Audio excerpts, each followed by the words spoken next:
Hi everybody, this is the Football Head, the amazing, spectacular, terrific, the great one, the People's Champion. Your host, the Hut, and welcome back to the football. I hope you like this video. We're going to talk about some different teams here in this video. I'm going to talk about the Cowboys, the 49ers, and the Patriots. From NFL.com, this is what happened in the Cowboys-49ers game. Dak Prescott on Cowboys 42-10 loss to the 49ers. Quote, most humbling game I've ever been a part of. Oh, you think so? Dak Prescott had his finger stepped on during his Dallas Cowboys lopsided loss on Sunday night to the 49ers. It was his pride that came away worse for the wear. Didn't see it coming, Prescott said after Dallas's 42-10 blowout defeat on Sunday night. Quote, put everything into this and got punched in the mouth. Called a couple weeks ago humbling against Arizona, but this may be the most humbling game I've ever been a part of. Cowboys Week 3 loss to the Arizona Cardinals was stunning. Cowboys Week 5 lambasting at the hands of the 49ers was jaw-dropping. Prescott, who had thrown just one interception entering the game, threw three. Count them, three. The offense mustered just 197 yards and didn't have a first down until its fifth drive. The defense had little to be happy with, either allowing 421 yards of offense and 6.3 yards per play to a Niners squad whose stars were smiling away the victory from the bench in the fourth quarter. In this Sunday night NFC heavyweight fight, the 49ers won by stoppage, and humbling was the word of the evening for the Cowboys. A very humbling loss, clearly, Cowboys head coach Mike McCarthy said, stating the obvious. After forging ahead 7-0 on its first drive, San Fran took a 14-0 lead early in the first quarter, but Prescott and company finally got going. Dallas had this deficit when Prescott threw a rainbow to Cavante Turpin. Aside from a field goal, though, that was it for the Cowboys scoring. The 49ers defense clamped down, while Brock Purdy and the San Francisco offense flourished. Had been eliminated each of the last two postseasons by the 49ers, this was the Cowboys' chance to show they belonged among the NFC's elite. Yet to play their NFC East rivals, the undefeated Philadelphia Eagles, and having now been humbled by the Niners, the 3-2 Cowboys aren't ready for prime time at this moment. It clearly just shows where we are as a team, McCarthy said. Prescott wasn't the only Cowboy that struggled. It was a team-wide exercise. Still, Prescott led the NFL in interceptions a season ago and pledged to cut down on the turnovers.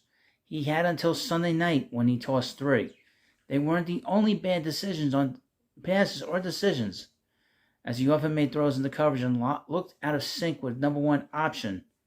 C.D. Lamb often blanketed. He said he was prepared, but hardly looked the part. Quote, felt good about the preparation, felt good about everything, honestly, coming into this game, and they beat us in every aspect.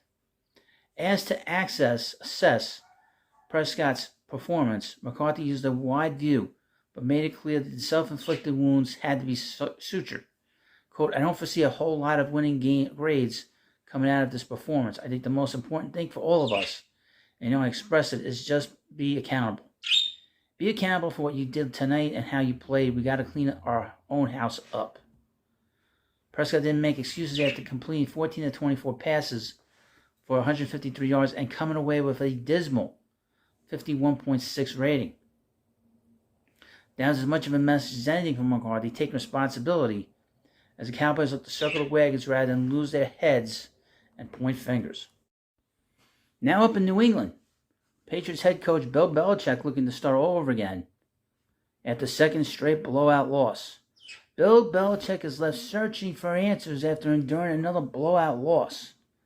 Sunday's 34-0 defeat to the New Orleans Saints was the largest home loss Belichick has ever seen as a head coach.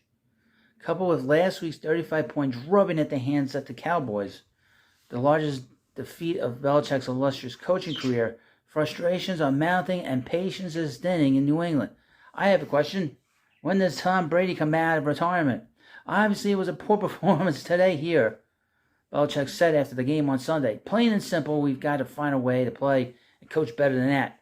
So let's go all over and get back on a better track than we're on right now. Slow start, and then just could never really get the game under control. Teams don't typically start all over After 5 games into a season, Belichick, who's his usual cagey self after the loss, said he's done it before in the past.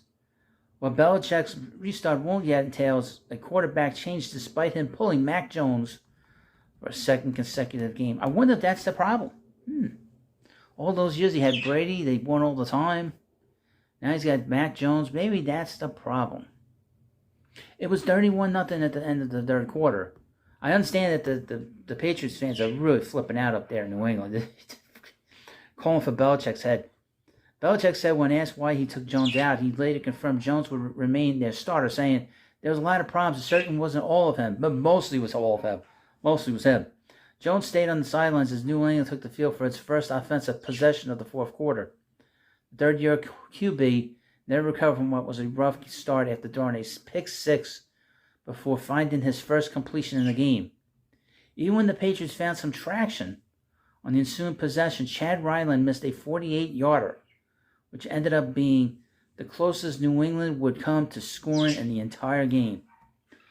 The Patriots mustered a season-low 156 yards of total offense against the Saints and failed to reach the red zone, with a rushing attack mustering just 45 yards, an offensive line providing unreliable protection, and wideout Ty Montgomery dropping a pass that resulted in a second interception. Jones's struggles on Sunday shouldn't be seen as an individual failure. Okay, then why did he get punished? Why did he get to sit down? Patriots center David Andrews, one of the longest tenured players and leaders on the team, also recognized the overall issues plaguing a Patriots team that hasn't found the end zone since the second quarter of Week 3. Oh boy. Quote, I got belief in everybody, Andrews told reporters after the game. I got belief. If they're on this football team, I have no reason to think otherwise. They're here for a reason, he said. Sorry. Right? Including myself, including everybody in that locker room, right? We're all here for a reason. We're all here for a purpose. We just got to go out there and do a better job as a football team overall. We've got to do a better job helping him. Everybody's got to do a better job, damn it. After getting outscored 72-3 in the past 2 weeks, the Patriots, who are 1-4, are on the road to face the Las Vegas Raiders. And Week 6, boy, talk about clash of the Titans there. Whew. Boy, that's going to be rough. And as a Giants fan, I've been watching a lot of rough games. Usually one-sided ass whoopings, which is what we've been getting here in New York. And the Jets, who can't... I'll have a video on the Jets in the next couple of days. But boy, being here in New York and having to watch bad football, the Giants might be the worst team in football, to be honest with you. The Patriots might be number 2 and the second worst team at this point. But boy, it's a rough start. They haven't scored a point in 2 games. Wow. That's not good. Boy, if there's ever a team that could probably use a new franchise quarterback, the Patriots would be one of them. Caleb Williams, here we come in 2 years. So next year. Well, let me know what you think about this video. Of course, please subscribe to the Football Hut, and I'll see you later.